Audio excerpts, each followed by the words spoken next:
I know Hotel Rose wants to keep the little boy because he's a good kid, and creates a lot of fun for them, from what I understand. Keeps them on their toes all the time. So we're fond of them. So there's a little boy, Daniel, that's here, and he's really a fun little guy. I get that he's like 9, 10. If he's 11, that's really stretching it. And he loves to go downstairs, and he loves to hide the keys, and he loves to play fun tricks on the ladies. We're not asking him to leave. We just really want to know who he is and how he got here.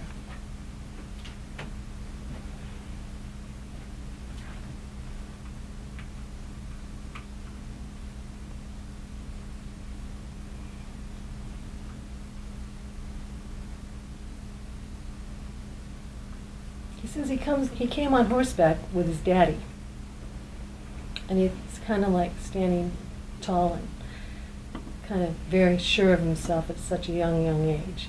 And he tells me, he says, I know how to count to 30. I know how to multiply. I know how to add. I'm very, very smart.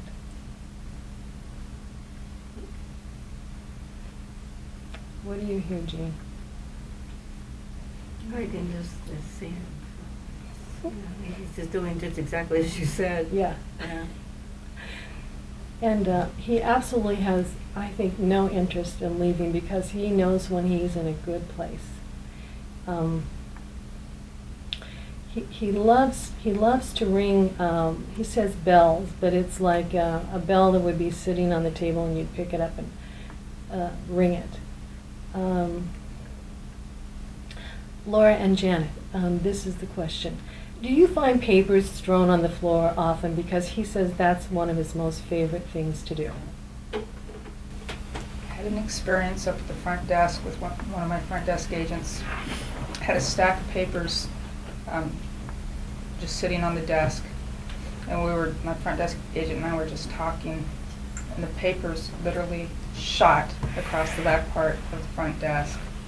No doors were open, there was no breeze, and we both just looked at each other and said, well, we were calling him Chucky at the time. I said, well, Chucky was here, without a doubt. There was just it was impossible for them to move like that on their own. I have to tell you, he is clapping his hands, and he is just like, I got an A in that one. He's really loving it, every minute of it. And he loves going up and down the elevator. That is like if he's gone to the carnival or done something really fun. So We have a telephone in the elevator that's really not connected to anything that rings. Mm-hmm. And when there's more activity, like guests speak of more activity on the fourth floor, the phone rings more. Yeah, and it's not connected. I mean, it's a rotary phone. It's not connected. They have a good way to do that. Yeah. Yeah. And what else do you hear? And there's such a feeling in this place that there is contentment here for him. It isn't like he's lonely. Mm-mm. He thinks about his daddy, but it isn't like sorrow. No, he thinks this is the best place to live. Well, it's like he really gets a kick out of not having a body because he can do all kinds of things and not be seen. Mm-hmm. Mm-hmm.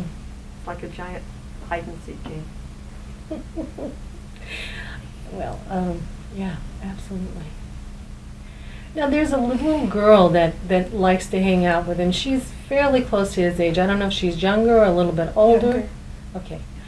Yeah, and I thought her name started with a J, but she's just going Judd, and I can't. I get Jennifer.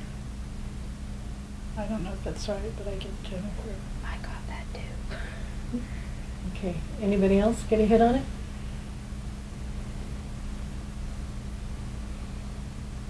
Jennifer likes to play jacks, Yes. and she's very good at it. Uh-huh. Yeah, she is. And she and Daniel play often, don't they? Yes. Yeah. And there's a little tiny room that's in the in the office down there that if you turned around twice, you would meet yourself. And they love playing in that little tiny room. I think they close the doors, they open it, they just do all kinds of fun things down there. They feel really safe there. Mm-hmm. Are they there, Janet and Laura? Well, we know that we sure have fun back in that little room, so they must be joining us. Yes. They like it. Yeah. Well, we laugh like- a lot. There's yeah, a lot of yes, laughter yeah. in that back room. Yeah, and that room is little. Yeah. Yeah, I mean, it really is. little, so yeah, okay.